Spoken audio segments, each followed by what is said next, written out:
స్వార్థంగా మాట్లాడుతున్నారు. చిన్నపిల్ల గురించి ఆలోచించరా మీరు? రిస్క్ చేయడానికి నేను సిద్ధంగా ఉన్నాను.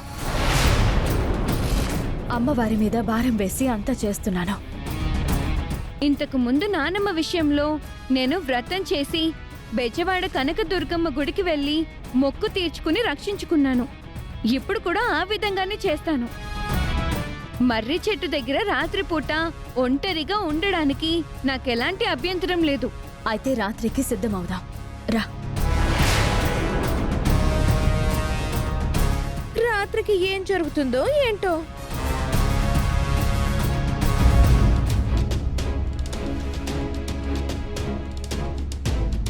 మాయని అవని ఇంకా నమ్మడం లేదండి. శత్రువు కంటే హీనంగా దారుణంగా చూస్తుంది. అలాంటిది మన దగ్గర జాబ్ చేయడం అవసరమా చెప్పండి? అగ్రిమెంట్ సంగతి పక్కన పెట్టి ఫాల్స్ ఎలిగేషన్స్ చేసి జాబ్ నుంచి టెర్మినేట్ చేసేయండి. మన తప్పు లేకుండా ఉంటుంది. ఇప్పటి వరకు మనం అడ్డదారులు తొక్కింది లేదు. ఇప్పుడు అలాంటివి నేర్చుకోవాల్సిన అవసరం లేదు. మనం కూడా హానెస్ట్గా స్ట్రైట్గానే పోరాడదాం. డాడీ, నేను రామచంద్రపురం వెళ్దాం అనుకుంటున్నాను. రామచంద్రపురం అంటే వేదవతి వాళ్ళ ఊరే కదా? అవును. అక్కడికి ఎందుకమ్మా? అవని వాళ్ళు అక్కడున్నారు. అందుకే రేపు నేను కూడా అక్కడికి వెళ్తాను. అంత అవసరం ఏమొచ్చిందే? ఇప్పటికే అవనికి నీ మీద పీకల దాకా కోపం ఉంది. వేదవతి గారు కనిపించకుండా పోయిన విషయంలో నిన్ను అనుమానిస్తుంది. ఇటువంటి సమయంలో నువ్వా ఊరికి కారణం లేకుండా వెళ్ళడం అర్థం లేకుండా ఉంటుంది. అవును బేబీ, ఇటువంటి సమయంలో వెళ్ళడం వలన ఇంకా లేనిపోయిన అనుమానాలు వస్తాయి. అదీ కాక ఇప్పుడు అవనికి శ్రీకర్ చాలా సపోర్ట్గా ఉంటున్నాడు. అందుకే నువ్వు అక్కడికి వెళ్ళడం మాకైతే ఇష్టం లేదు. కారణం లేకుండా నేనెందుకు వెళ్తాను? కంపెనీ పని మీద వెళ్తున్నాను. కంపెనీది అంత అర్జెంట్ పనే ఉంది. కంపెనీకి పెద్ద డీల్ వచ్చింది. నేను ఇప్పటి నుంచో ట్రై చేస్తున్న ప్రాజెక్ట్ ఇప్పుడొచ్చింది. అది పొరపాటున కూడా చేయి జారిపోకూడదు. జారింది అంటే అందుకోవడానికి మార్కెట్లో ఎందరో రెడీగా ఉన్నారు. అందుకే మన కంపెనీకి మెయిన్ పిల్లర్స్ అయిన అవని శ్రీకర్లతో మాట్లాడడానికి వెళ్తున్నాను.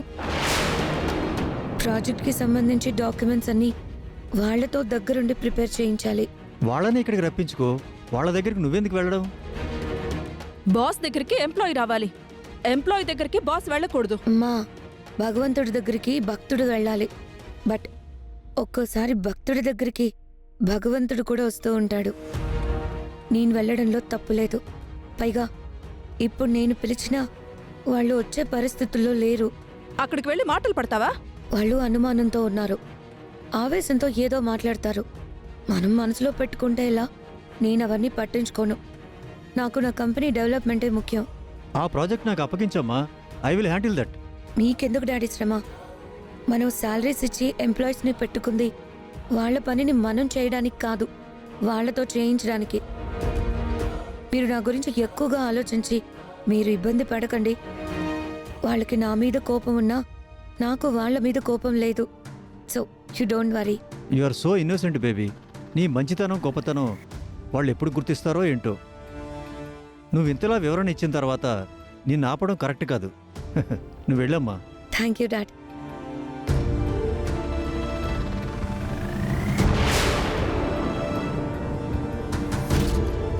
నేను అక్కడికి వెళ్తున్నది నిజం. మీకు చెప్పింది నిజం కాదు. మీతో చెప్పిన కారణము నిజం కాదు. అది మీకు చెప్పలేను. ఎందుకంటే ఆవని నన్ను నమ్మినా నమ్మకపోయినా నేను శుద్ధపూసలాగా మారిపోయానని మీరు నన్ను గుడ్డిగా నమ్ముతున్నారు కదా. అందుకే మీ దగ్గర ఉన్నది ఉన్నట్టు చెప్పలేను. నా అజెండా ఆవని మీద జెండా ఎగురవేయడమే. ముక్కు పొడగా నా చేతికి రావాలి. అక్షయ బలి జరగాలి. ఆ రెండు జరగాలి అంటే అవని శ్రీకర్ల ధ్యాసను నేను మళ్లించాలి. అప్పుడే వసీకర అక్షయను సులభంగా ఎత్తుకుని పోగలుగుతుంది. అందుకే నేను వెళ్ళి ఎలాగైనా అవని శ్రీకర్లని ఊరు నుంచి ఇక్కడికి తీసుకొని వచ్చేస్తాను. అప్పుడు వసీకర అన్ని పనులు సవ్యంగా చేసుకోగలుగుతుంది.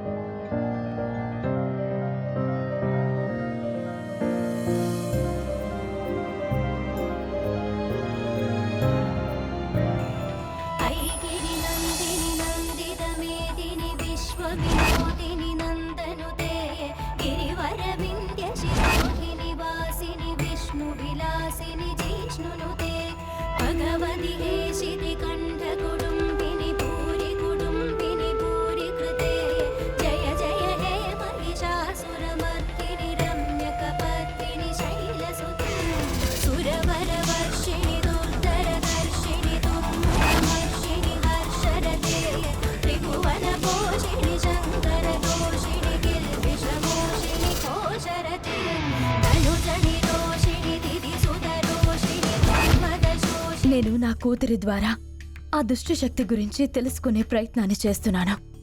నా ప్రయత్నం వలన నా బిడ్డకి ఏం కాకుండా అంతా మంచి జరగాలని దీవించు తల్లి. అమ్మా, నేను ఏ కార్యం తలపెట్టినా నీ ఆశీస్సులు లేకుండా ముందడుగు వెయ్యము. మేం తలపెట్టింది మంచిదైతేనే మమ్మల్ని ముందుకు నడుపుతాం, లేదంటే వెనకకు లాగుతాం. అందుకే అమ్మా ఈ నిర్ణయం తీసుకుంది. ఇంక మేం బయలుదేరతాం తల్లి.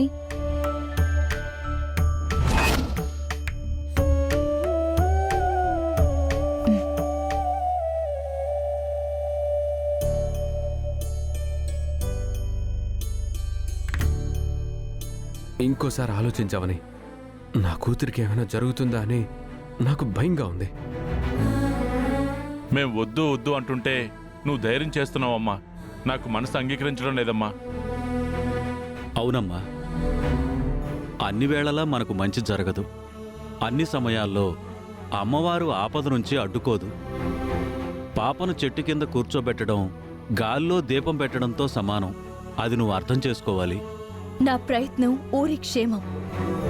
నా ప్రయత్నం అమ్మలాంటి అత్తని కాపాడుకోవడం. ఇంత దూరం వచ్చిన తర్వాత నేను వెనకడుగు వేస్తే అర్థమే ఉండదు. నా బిడ్డకు ఏం కాదన్న భరోసా ఇస్తున్నాను. ఆవిడ గారు బయలుదేరుతుంటే మీరెందుకు అడ్డుపడుతున్నారు? వెళ్ళనివ్వండి. మీరు ఆపేశారనుకోండి, అవని అక్షయలకి రావాల్సిన పేరు మొత్తం పోతుంది. ఏమంటున్నావమ్మా? మై డియర్ ఫాదర్, నా బంగారం ఏమంటుందంటే ఈ రోజు అవని చేయబోయే సాహసం గురించి రేపు ఊరందరూ మాట్లాడుకుంటారు. తర్వాత పని పాట లేని వాళ్ళందరూ సోషల్ మీడియాలో పెడతారు. ఆ తర్వాత ఛానల్ వాళ్ళు వచ్చి కవర్ చేస్తారు. అప్పుడు వీళ్ళిద్దరి ఫోటోలు పేపర్లో పడతాయి. మామూలు హైపా అది. దాని గురించే వీళ్ళ తాపత్రయమని నా బంగారం అంటోంది.